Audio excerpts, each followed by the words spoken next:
السلام علیکم۔ ماحولیات اور ہم اور موسمیاتی تبدیلی کے ایک اور پروگرام کے ساتھ آپ کی خدمت میں حاضر۔ لائٹنگ کنڈیشن کچھ ٹھیک نہیں ہے۔ میں اپنے لاس اینجلس میں اپنے یارڈ سے یہ پروگرام ریکارڈ کر رہا ہوں۔ دیکھیں، جو اس وقت ٹرموائل ہے، اس وقت جو حالات ہیں مڈل ایسٹ کے، اور فلائٹس بند ہیں، یہ اگر زیادہ عرصے چلتا ہے تو سارے ان ملکوں کی معیشت پر اور سروائیول پر بہت بڑا اثر پڑتا رہے گا۔ لیکن ہمارے لیے اگر ہم سوچیں تو پاکستان کے لیے ایک بہت بڑی اپرچونٹی ہے۔ دبئی کا ہر 24 گھنٹے میں $1.44 بلین لاس ہو رہا ہے ان کا ایئرپورٹ بند ہونے سے۔ تو یہ بہت بڑا ریونیو ہے۔ میں آپ کو 1970s 60s کی طرف لے جاتا ہوں۔ پہلے Karachi was known as gateway to Asia. ساری فلائٹس یورپ سے، امریکہ سے، مڈل ایسٹ سے کراچی میں لینڈ کرتی تھی، پھر ٹرانزٹ کرتی تھی وہاں سے، اور لیٹ 70s تک یہ سلسلہ برقرار رہا جب تک کہ دبئی نے ٹیک اوور نہیں کر لیا۔ یہ کچھ اس میں ہماری غلطیاں تھیں اور کچھ 1971 وار کا بھی حصہ تھا۔ دس بوائلز ڈاؤن ٹو، اس کا جو نتیجہ ہے آخر میں وہ یہ ہے کہ اگر ملک میں اسٹیبلٹی نہیں ہے، جو کہ 1971 کی جنگ سے کاز ہوئی تھی، تو پھر اٹ از امپاسبل کہ آپ اپنا ریونیو بڑھا سکیں گے اور انڈسٹری کو فروغ دے سکیں گے۔ لیکن یہ بہت بڑا سنہری موقع ہے کہ اس وقت اگر ہم چھوٹے چھوٹے کام کر لیں تو ہمارے پاس جس کو اولڈ گلوری کہتے ہیں نا، کہ جو پرانا ہمارا وقار تھا، جو ہمارا مقام تھا کراچی ایئرپورٹ کا as a international air traffic transit, وہ دوبارہ بحال ہو سکتا ہے۔ ہمیں کرنا کیا ہے کہ ہم نے ابھی تک جو ہماری جوہری طاقت ہے اس کا فائدہ نہیں اٹھایا، اس کو ہم نے اس طرح سے یوز نہیں کیا جس طرح ہمیں ایک مضبوط ملک کی طرح اس کو استعمال کرنا چاہیے، جس طرح دوسرے ممالک جن کے پاس جوہری ہتھیار ہیں وہ کام کرتے ہیں۔ تو ہمیں اس وقت پولیٹیکل اسٹیبلٹی لانی ہے۔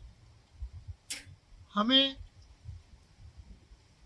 جو افغانستان کی جنگ ہو گئی، مار دھاڑ ہو گئی، اب اس کو بند کرنا چاہیے، اور مسلمان بھائیوں کی طرح، میں نے شاید پہلے بھی ذکر کیا ہے کہ قرآن میں تو بڑی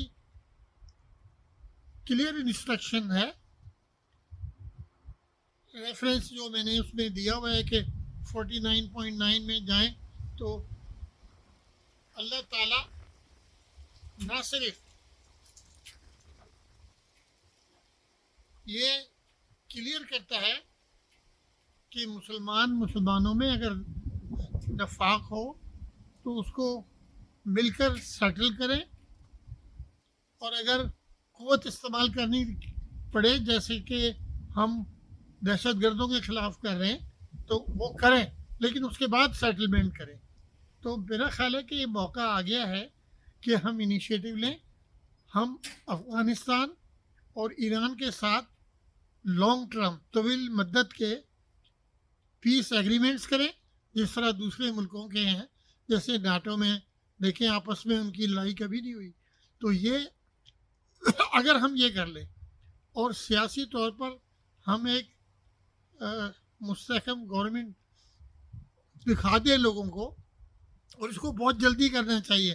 تو ہمارے پاس جو ریونیو ابھی دبئی کے پاس جاتا ہے 1.44 بلین ڈالرز ایوری 24 آورس، اس کا کچھ حصہ تو ہمارے پاس فوراً آ سکتا ہے، کیونکہ ساری فلائٹس جب ڈائیورٹ ہوئی ہیں تو کراچی میں آئی ہیں نا.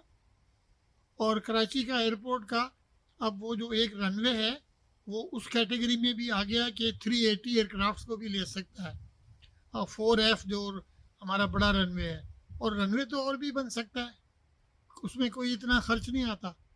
تو اس پہ ہمیں ایز اے قوم، ایز اے پاکستانی غور کرنا چاہیے کہ جلد از جلد ہم امن لائیں اور اس طرح کے پروجیکٹ پہ کام کرنا شروع کریں جو کوئک ریونیو ایوری ڈے.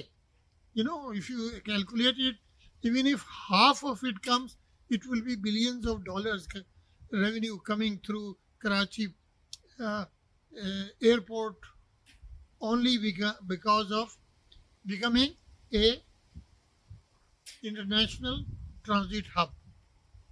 میں دعا کرتا ہوں اور ہم سب بھی دعا کریں کہ جتنا جلدی ممکن ہو سکے ہم پاکستان میں سیاسی استحکام لائیں.